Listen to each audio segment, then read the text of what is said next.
ভারতের দুই প্রতিবেশী দেশের মধ্যে কি যুদ্ধ শুরু হতে যাচ্ছে? দুই দেশের মধ্যে পারস্পরিক সম্পর্ক এতটা খারাপ কিভাবে হয়ে গেল যে এক দেশ অপর দেশে এয়ার স্ট্রাইক করছে, তো জবাবে অপর দেশ ওই দেশের সেনা ছাউনিগুলিতে হামলা করছে। কথা হচ্ছে পাকিস্তান আর আফগানিস্তান নিয়ে। এই দুই দেশের মধ্যে প্রথম থেকেই সীমা নিয়ে একটা বিবাদ থাকলেও পাকিস্তানকে আফগান তালিবানের মেন্টর আর সাপোর্টার হিসেবেই ধরা হয়।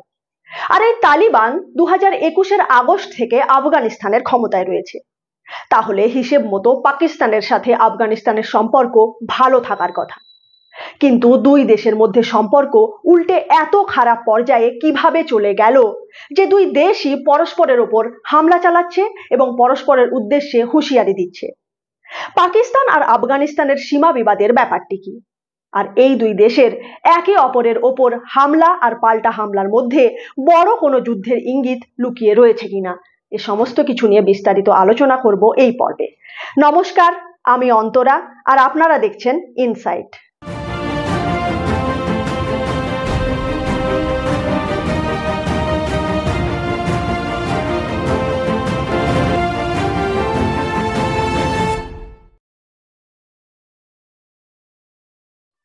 গত 24শে ডিসেম্বর রাতে পুরো বিশ্ব যখন বড়দিনের উৎসবের অপেক্ষায় ছিল, সেই সময় পাকিস্তানি এয়ারফোর্স আফগানিস্তানের বর্ডার সংলগ্ন পাকটিকা প্রভিন্সের বর্মল জেলায় জোরদার বোমা বর্ষণ করে। পাকিস্তানের দাবি যে ওই অঞ্চলে পাকিস্তানের নিষিদ্ধ উগ্রপন্থী সংগঠন তেহরিকে তালিবান পাকিস্তান বা টিটিপির ঘাঁটি রয়েছে, যারা প্রায় 2 দশক ধরে পাকিস্তানের সাধারণ নাগরিক আর সেনাবাহিনীর ওপর হামলা করে আসছে।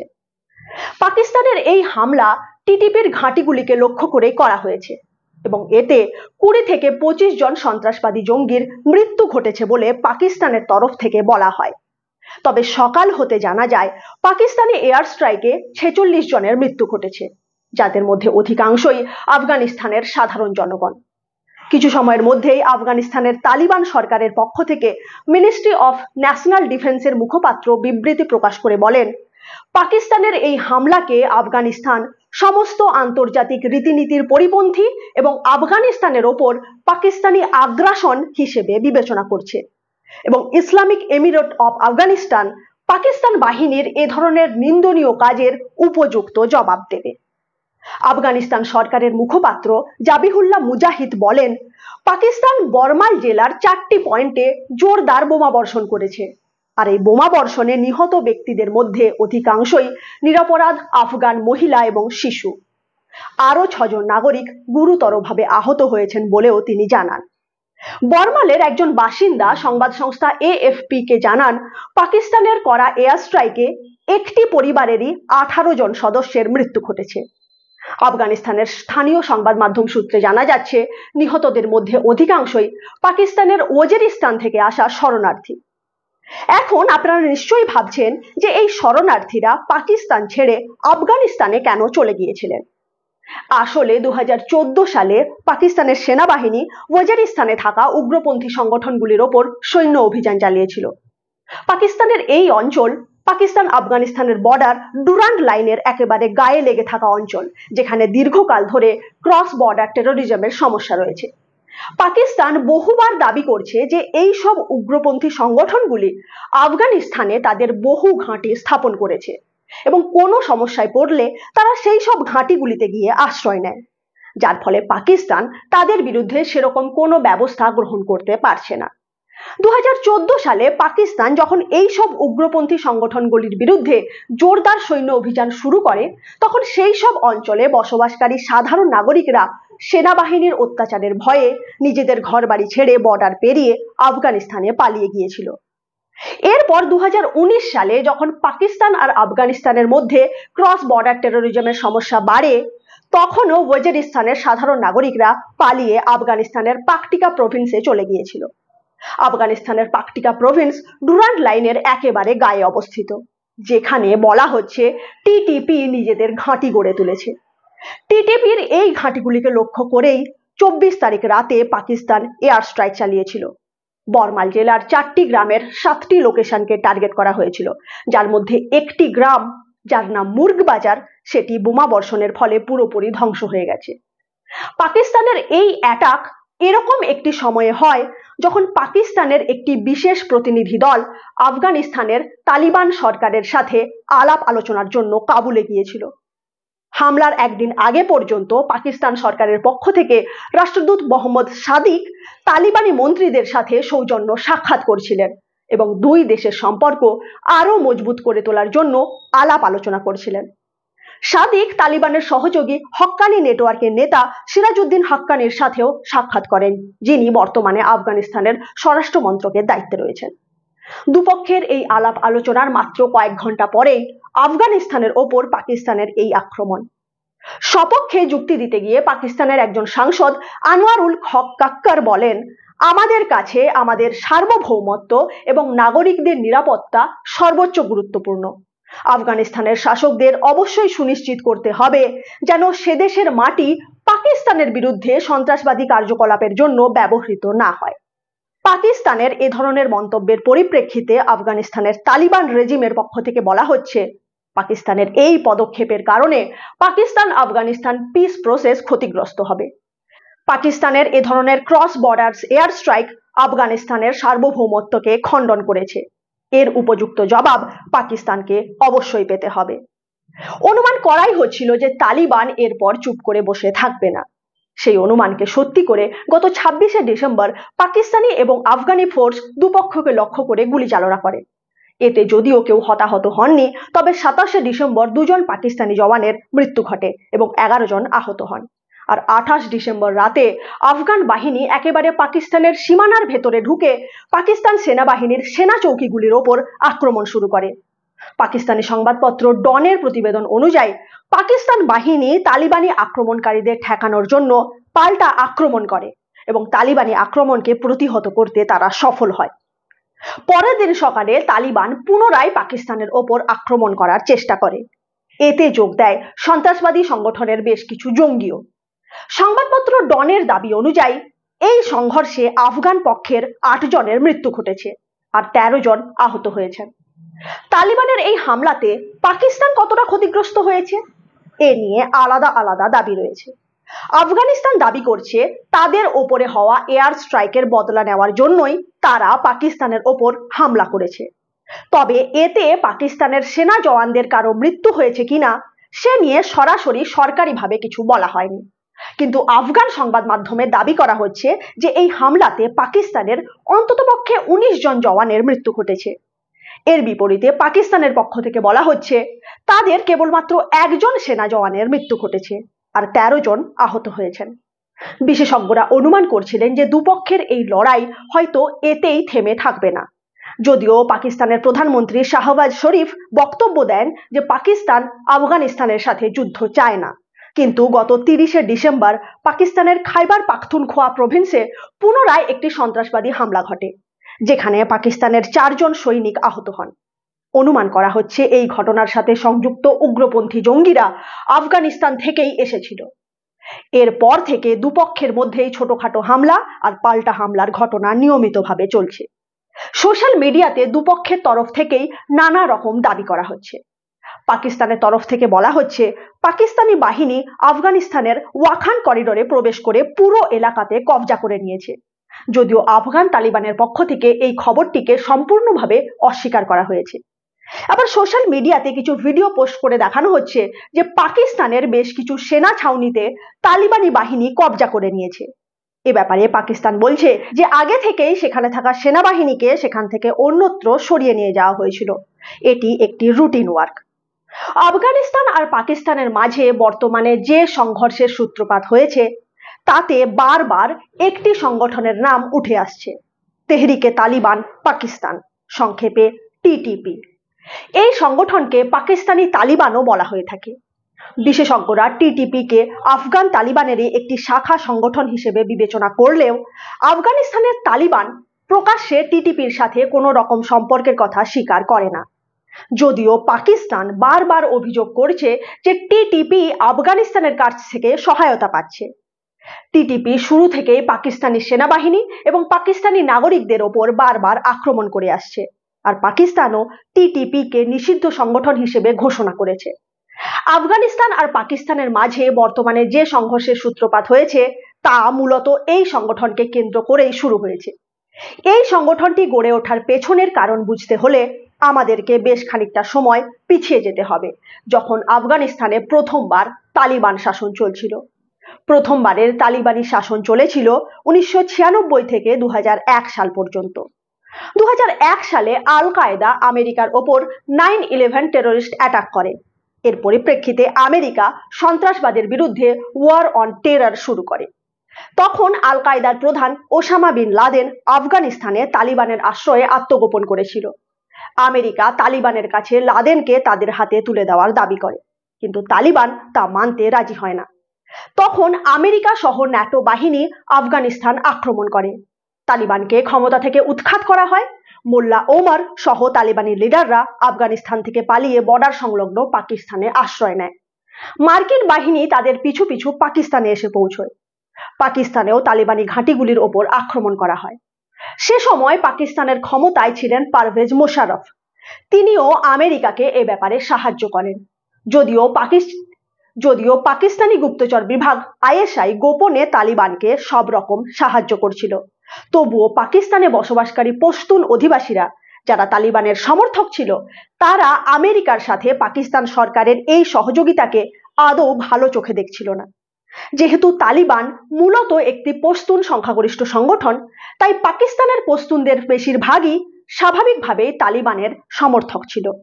তাই যখন পাকিস্তানের বর্ডার সংলগ্ন উপজাতি অধ্যুষিত এলাকা এফএটি এর বিভিন্ন অঞ্চলে আমেরিকা বোমা বর্ষণ করতে শুরু করলো, তখন সেখানকার উপজাতি নেতারা মিলিটেন্সির পথ বেছে নেয়। আলাদা আলাদা মিলিটেন্ট গ্রুপ তৈরি হয়। তারা পাকিস্তান সরকার এবং সেনাবাহিনীর বিরুদ্ধে বিরুদ্ধাচারণ করতে শুরু করে।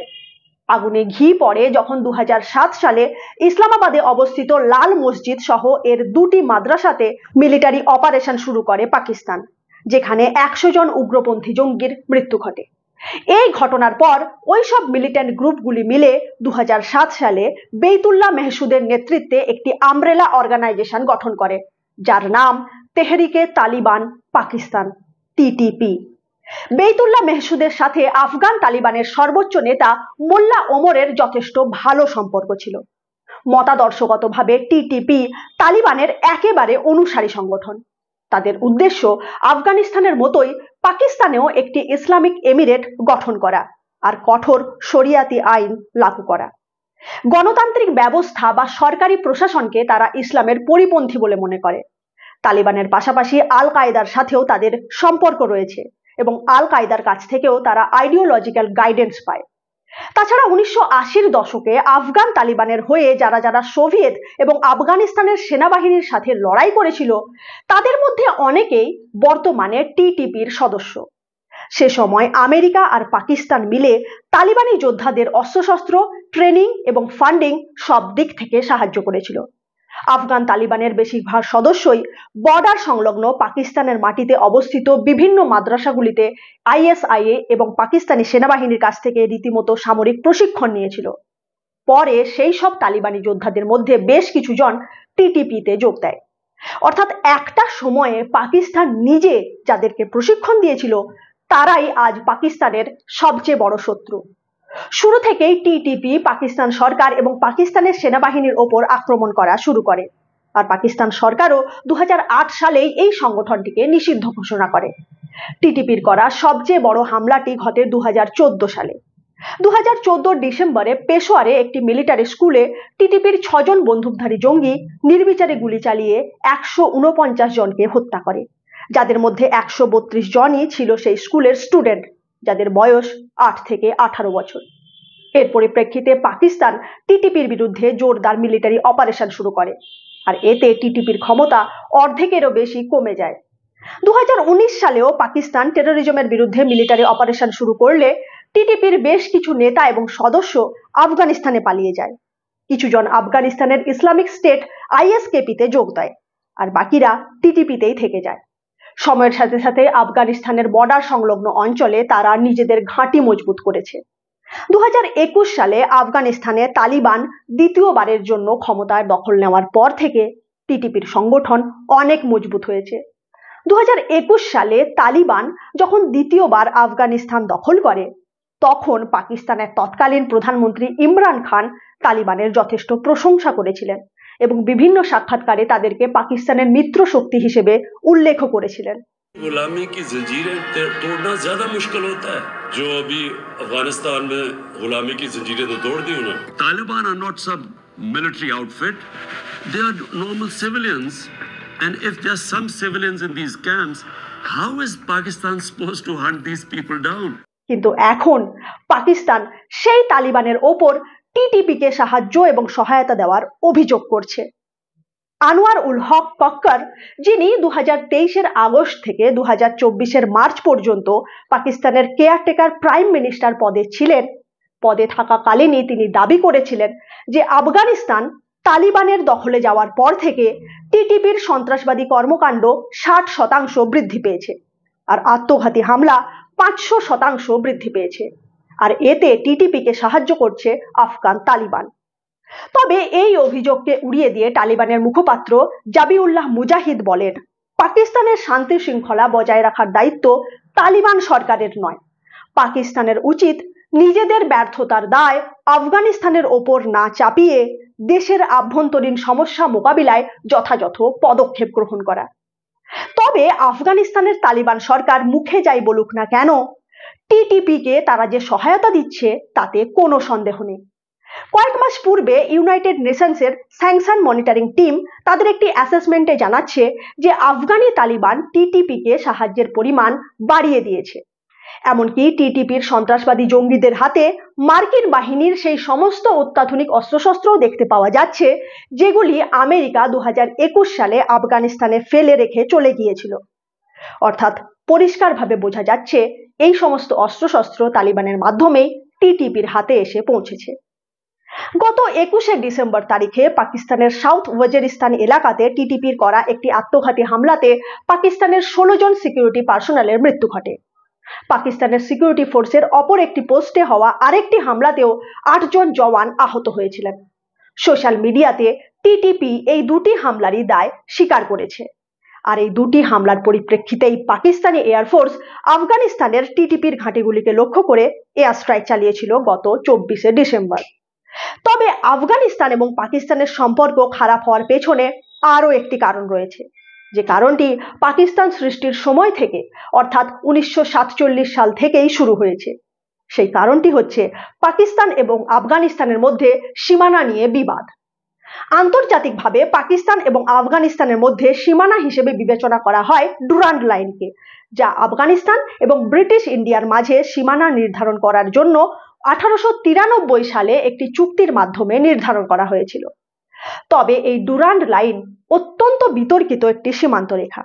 একে বলা হয় most dangerous borders in the world, অর্থাৎ বিশ্বের অন্যতম বিপজ্জনক সীমান্ত হচ্ছে এই ডুরান্ড লাইন। কেন এটি এত বিতর্কিত তা বোঝার জন্য আমাদের আফগানিস্তানের পূর্ব ইতিহাস নিয়ে কিছুটা আলোচনা করতে হবে। বর্তমানে যে ভূখণ্ডটি আফগানিস্তান হিসেবে পরিচিত, সেই ভূখণ্ডটিকে প্রথম একটি স্বতন্ত্র দেশ হিসেবে গড়ে তুলেছিলেন আহমেদ শাহ দুরানি, যিনি আহমেদ শাহ আবদালি নামেও পরিচিত। 1747 সালে তার প্রতিষ্ঠিত আফগান এম্পায়ার কম বেশি প্রায় 8 দশক ধরে টিকে থাকার পর পরবর্তী বংশধরদের মধ্যে সিংহাসনের অধিকার নিয়ে লড়াই শুরু হলে দেশে বিশৃঙ্খলা সৃষ্টি হয়। সেই সুযোগে দোস্ত মোহাম্মদ খান নিজের প্রভাব এবং শক্তি বৃদ্ধি করে দুরানি বংশের হাত থেকে ক্ষমতা দখল করেন। ততদিনে অবশ্য আফগানিস্তান বেশ কয়েকটি ছোট ছোট স্বাধীন রাজ্যে বিভক্ত হয়ে পড়েছে। দোস্ত মোহাম্মদ সেই সব ছোট ছোট রাজ্যগুলিকে জয় করে এমিরেট অফ কাবুলের অন্তর্ভুক্ত করেন। তাই দোস্ত মোহাম্মদকে বলা হয় আধুনিক আফগানিস্তানের প্রথম প্রতিষ্ঠাতা, যদিও আহমেদ শাহ দুরানি আফগানিস্তানের ফাদার অব দ্য নেশন হিসেবে আখ্যায়িত হন। তবে দোস্ত মোহাম্মদের সময়কালেই দুই বৃহৎ শক্তি রাশিয়ান এম্পায়ার এবং ব্রিটিশ এম্পায়ার ও ইস্ট ইন্ডিয়া কোম্পানির আন্ডারে থাকা ব্রিটিশ ইন্ডিয়ার মধ্যে দ্বন্দ্বের সৃষ্টি হয়। 19বিংশ শতাব্দীতে সেন্ট্রাল এশিয়াতে কার আধিপত্য বজায় থাকবে সে নিয়ে এই দুই শক্তি পরস্পরের সাথে পরোক্ষ দ্বন্দ্বে জড়িয়ে পড়ে, আর এই দুই পক্ষের মাঝে বাফার স্টেট হয়ে পড়ে আফগানিস্তান। দুপক্ষই আফগানিস্তানকে নিজের নিয়ন্ত্রণে রাখার চেষ্টা করতে থাকে।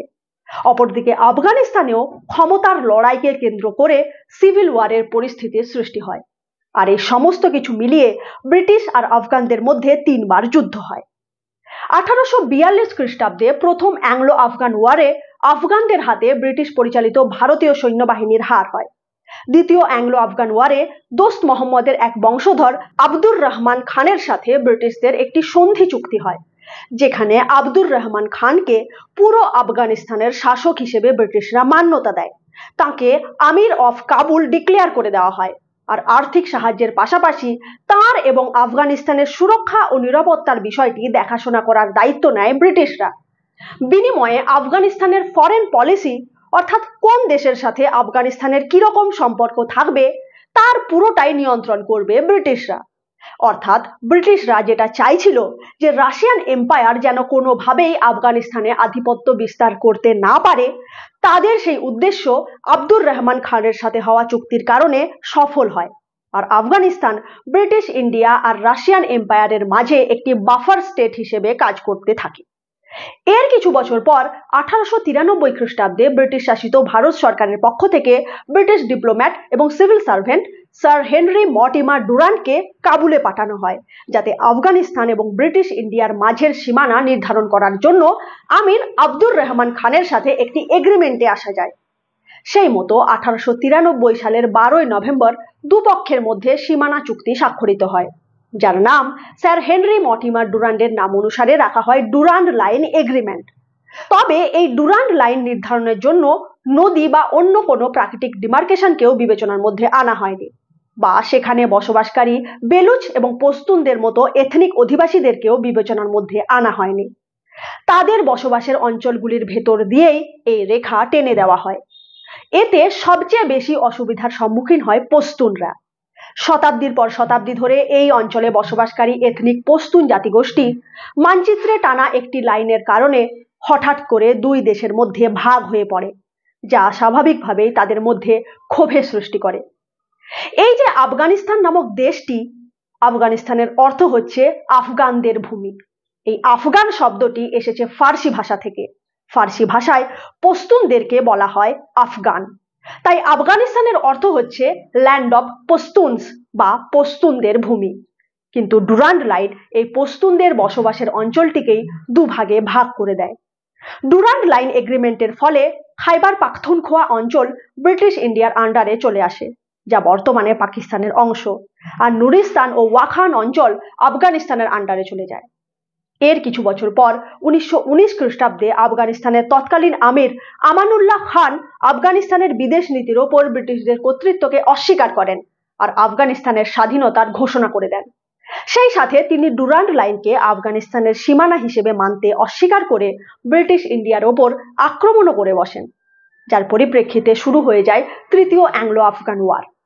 প্রথমের দিকে আফগান বাহিনী জয়লাভ করতে থাকলেও পরের দিকে ব্রিটিশ ইন্ডিয়ান আর্মির হাতে পরাজিত হয়ে তারা পিছু হটতে থাকে। 1 মাস ধরে এভাবে যুদ্ধ চলার পর দুপক্ষই যুদ্ধবিরতিতে সম্মত হয় আর তাদের মধ্যে একটি শান্তি চুক্তি স্বাক্ষরিত হয়, যার নাম ট্রিটি অফ রাওয়ালপিন্ডি। এই চুক্তি অনুযায়ী ব্রিটিশরা আফগানিস্তানের স্বাধীনতা মেনে নেয়, আর অপরদিকে আফগানিস্তানের আমির আমানুল্লাহ খান ডুরান্ট লাইনকে দুদেশের সীমানা হিসেবে স্বীকার করে নেন। 1947 সালে ভারত এবং পাকিস্তান আলাদা হওয়ার পর এই ডুরান্ট লাইন পাকিস্তান আর আফগানিস্তানের সীমানা হিসেবে বিবেচিত হয়। তবে পাকিস্তান ডুরান্ট লাইনকে তাদের সীমানা হিসেবে মেনে নিলেও আফগানিস্তানের পরবর্তী শাসকেরা এই ডুরান্ট লাইনকে তাদের সীমানা হিসেবে স্বীকার করেনি। আর আফগানিস্তানের বর্তমান শাসক তালিবান তো ডুরান্ট লাইনকে তাদের সীমানা হিসেবে মনেই করে না। বর্তমানে পশতুনরা আফগানিস্তানের লার্জেস্ট এথনিক গ্রুপ। তাদের সংখ্যা আফগানিস্তানের মোট জনসংখ্যার 42%। অপরদিকে পাকিস্তানে পশতুনরা সেকেন্ড লার্জেস্ট এথনিক গ্রুপ। তাদের সংখ্যা পাকিস্তানের মোট জনসংখ্যার 18%। তবে সংখ্যার বিচারে পাকিস্তানে বসবাসকারী পশতুনদের সংখ্যা আফগানিস্তানের পশতুন জনসংখ্যার প্রায় 3 গুণ। ডুরান্ট লাইনের কাছাকাছি অবস্থিত বৃহত্তম এথনিক গ্রুপ হচ্ছে পশতুন এবং পাঞ্জাবি। 1893 সালের পূর্বে যখন ডুরান্ট লাইনের অস্তিত্ব ছিল না, তখন এ অঞ্চলে এই দুই এথনিক গ্রুপের মধ্যে কর্তৃত্বের লড়াই চলত। তবে ডুরান্ট লাইন কার্যকরী হওয়ার পর পুরো পাঞ্জাবি গোষ্ঠী তো পাকিস্তানেই থেকে যায়। তারা হয়ে যায় পাকিস্তানের লার্জেস্ট এথনিক গ্রুপ। অথচ পশতুনরা দুভাগে ভাগ হয়ে যাওয়ার জন্য পাকিস্তানে তাদের সংখ্যা কমে যায়, তাদের পুরো গোষ্ঠী আলাদা হয়ে যায়। পাকিস্তান সেনাবাহিনীতেও পাঞ্জাবিদের রিপ্রেজেন্টেশন পশতুনদের তুলনায় অনেক বেশি। ফলে পাকিস্তানের পশতুনরা নিজেদেরকে পাঞ্জাবিদের দ্বারা মার্জিনালাইজড বলে মনে করতে শুরু করে। তাই শুরু থেকে পাকিস্তান সরকারের প্রতি তাদের একটা বিরূপ মনোভাবের সৃষ্টি হয়। তারপর বর্তমানে পাকিস্তানের অর্থনীতির যা বেহাল অবস্থা, তাতে কর্মহীন পশতুন যুব সম্প্রদায় যে উগ্রপন্থার দিকে ঝুঁকবে তাতে খুব একটা আশ্চর্যের কিছু নেই। আর তাই পশতুনদের মধ্যে টিটিপির মতো সন্ত্রাসবাদী সংগঠনের গ্রহণযোগ্যতাও সময়ের সাথে সাথে ক্রমশ বাড়ছে। এসবের মধ্যে 2023 সালে পাকিস্তান সরকার সেদেশে বসবাসকারী প্রায় 17 লক্ষ আফগান রিফিউজি, যারা বিভিন্ন সময়ে দেশ ছেড়ে পাকিস্তানে পালিয়ে এসেছিল এবং কোনো প্রকার আইনি কাগজপত্র ছাড়াই পাকিস্তানে বসবাস করছিল, তাদেরকে পুনরায় আফগানিস্তানে ফেরত পাঠানোর সিদ্ধান্ত নেয়। আর 2024 জুন অবধি প্রায় 12.5 লক্ষ আফগান রিফিউজিদের আফগানিস্তানে ফেরত পাঠানো হয়েছে। এদিকে তালিবান টেকওভারের পর আফগানিস্তান এখনো পর্যন্ত আর্থিক সংকটের মধ্যেই রয়েছে। কিছুদিন আগে পর্যন্ত সেখানে খাদ্যেরও চূড়ান্ত অভাব দেখা দিয়েছিল। এরকম একটা সময়ে পাকিস্তানের এ ধরনের সিদ্ধান্ত তালিবান তো বটেই, এমনকি পাকিস্তানি পশতুনদেরও খুব একটা পছন্দ হয়নি। আফগান তালিবান এ নিয়ে পাকিস্তান সরকারের অত্যন্ত কঠোর সমালোচনা করেছিল। এমনকি তালিবানের ডিফেন্স মিনিস্টার মোহাম্মদ ইয়াকুব পাকিস্তানের উদ্দেশ্যে হুঁশিয়ারি দিয়ে বলেছিলেন, পাকিস্তানকে এ ধরনের সিদ্ধান্তের পরিণাম অবশ্যই ভুগতে হবে। অর্থাৎ আফগান তালিবানও প্রকাশ্যেই পাকিস্তানকে হুঁশিয়ারি দিচ্ছে, যাদেরকে পাকিস্তান তার নিজের মাটিতে একসময় লালন পালন করেছিল। যতদিন পর্যন্ত টিটিপি আফগান তালিবানের সাথে মিলে মার্কিন বাহিনীর বিরুদ্ধে লড়াই করছিল, ততদিন পর্যন্ত টিটিপিকে নিয়ে পাকিস্তানের খুব একটা সমস্যা হয়নি। এমনকি পাকিস্তান আফগানিস্তানের তালিবানি টেকওভারে বেশ খুশি হয়েছিল, কারণ তাদের আশা ছিল যে আফগানিস্তানে তাদের ক্লায়েন্ট রেজিম তালিবানরা নিশ্চিতভাবে সে অঞ্চলে পাকিস্তানের ইকোনমিক আর স্ট্র্যাটেজিক ইন্টারেস্টকে প্রাধান্য দেবে। तो जब वो तालिबान की हुकूमत आई तो ये पहली दफा एक ऐसी हुकूमत आई जो प्रो पाकिस्तान थी। हमारे इनसे ताल्लुकात थे क्योंकि हमने इनकी अमेरिकन से भी और गनी हुकूमत से भी पाकिस्तान ने फैसिलिटेट की थी टॉक। কিন্তু মার্কিন বাহিনীর আফগানিস্তান ছেড়ে চলে যাওয়ার সাথে সাথে এর ঠিক উল্টোটা ঘটতে শুরু করে। আফগানিস্তানের তালিবান রেজিম শুধুমাত্র যে কাউন্টার টেরোরিজমের প্রশ্নে পাকিস্তানের সাথে কোঅপারেট করতে রাজি হয় না তা নয়, এমনকি তারা টিটিপিকে তাদের নিজস্ব স্ট্র্যাটেজিক ইন্টারেস্টে ব্যবহার করতে শুরু করে।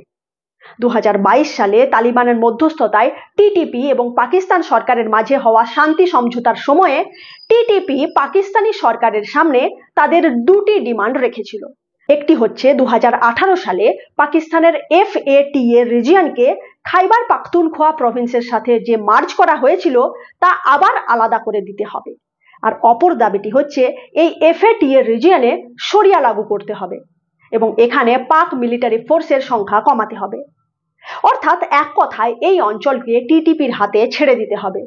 আর এরকমটা হলে টিটিপি মারফত আফগান তালিবান এই অঞ্চলে ইজি অ্যাক্সেস পেয়ে যাবে। ফলে ডুরান্ড লাইন, যেটিকে তালিবানরা দু দেশের মধ্যের সীমান্ত রেখা হিসেবে স্বীকারই করে না, তার কার্যকারিতা এবং গুরুত্বও অনেকাংশে কমে যাবে। আর FATA অঞ্চল সহ পুরো খাইবার পাখতুনখোয়া রিজিয়নের ওপর তালিবানের অ্যাক্সেস চলে আসবে। তাই পাকিস্তান এবং আফগানিস্তানের মধ্যে যে ধরনের দ্বন্দ্বের বর্তমানে সৃষ্টি হয়েছে, বিশেষজ্ঞদের মতে তা এখনই মিটে যাবে না। দুপক্ষের মধ্যে ছোটখাটো লড়াই চলতে থাকবে, তবে দুই দেশই